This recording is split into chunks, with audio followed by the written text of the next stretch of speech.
You're listening to the Telltale Channel. Don't forget to check me out on all social media: Patreon, Twitter, Teespring, and Etsy. All links can be found in the description or on my website, telltaleatheist.com.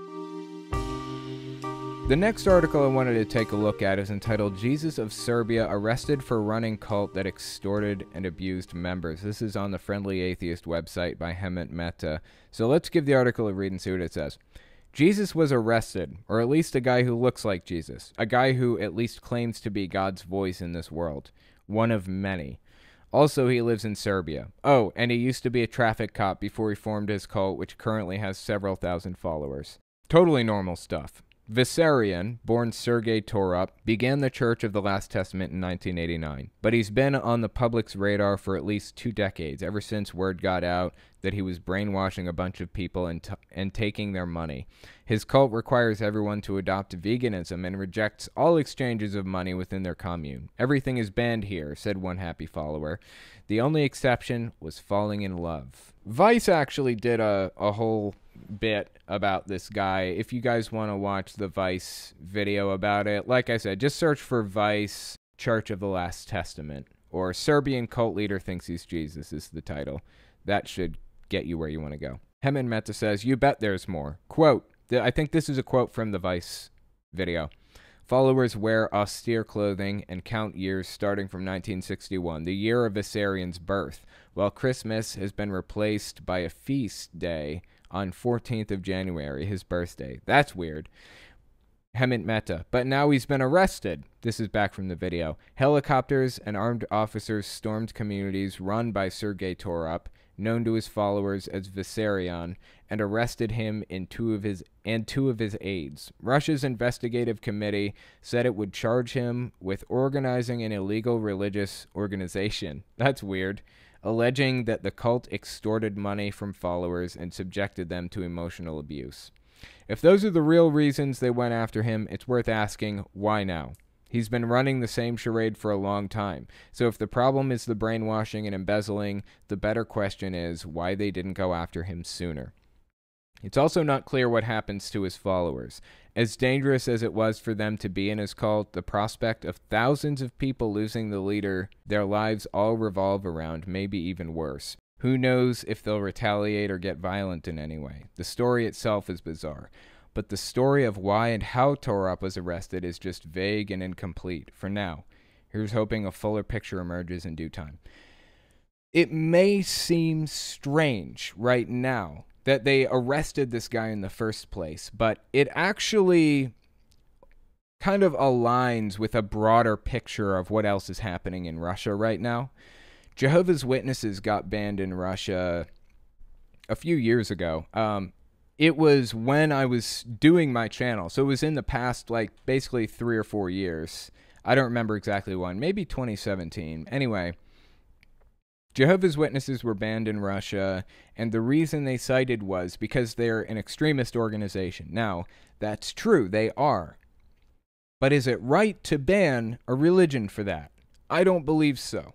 Banning a religion like that gets them support from human rights activists around the world. That's exactly what happened. Now, sympathy for Jehovah's Witnesses around the world has risen as a result. If your goal is to suppress the religion, I guess technically that's happening, but you're really making them more powerful in death because you're basically creating martyrs out of them. Christians are always looking for martyrs. They need to be persecuted to gain favor in the religion. Now, if they fabricate some BS about being persecuted. Like, you see this all the time from, like, Kenneth Copeland talking about how they're not allowed to pray in schools anymore. That's just not true, first of all. They're allowed to pray in schools. Teachers are not allowed to lead students in prayer. There's a very distinct difference there. Teachers can pray, students can pray. Teachers can't lead students in prayer. Kenneth Copeland saying they took prayer out of schools makes his current followers feel persecuted, but people on the outside see it for what it is, nonsense. when you create a real legitimate martyr situation, like Jehovah's Witnesses being attacked in Russia, for example, actually being tortured and attacked and jailed, that's a real martyr situation. That's a real persecution type of situation now. Now you have human rights activists from all over the world flocking in, trying to help them, trying to stop the persecution, saying it's wrong. And they're right. It is wrong to persecute people. Period. Full stop. It's wrong. So not only do you have attention from the outside coming to Russia, telling them to stop, you also have attention going to Jehovah's Witnesses, talking about how noble they are for standing their ground and all this other nonsense. So banning a religion is not the productive way to go. It's not the productive thing to do. So why is he doing it right now is the question. Why is Vladimir Putin cracking down on religion? First, it was Jehovah's Witnesses, I think 2017. And now it's this guy, Sergei Torop, or Vissarion. Why? Why is he choosing now to do it? I believe that the reason is because he's trying to consolidate his power.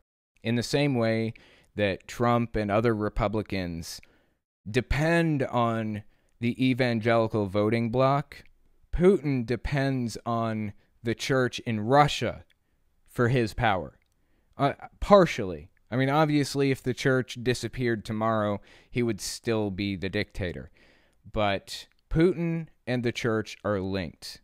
The more powerful the church grows, the more powerful Putin grows. So he's basically trying to pick off all of these smaller religions and trying to push this sense of hyper-nationalism and hyper-religiousness in Russia to try to get everybody into the same umbrella, pretty much. That's how it looks to me. That's what it seems like to me. So why now? To consolidate his power. To consolidate Putin's power.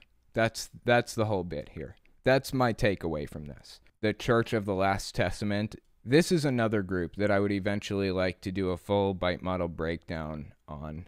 But from what I have seen, both the People of Praise and the Church of the Last Testament are full-blown cults.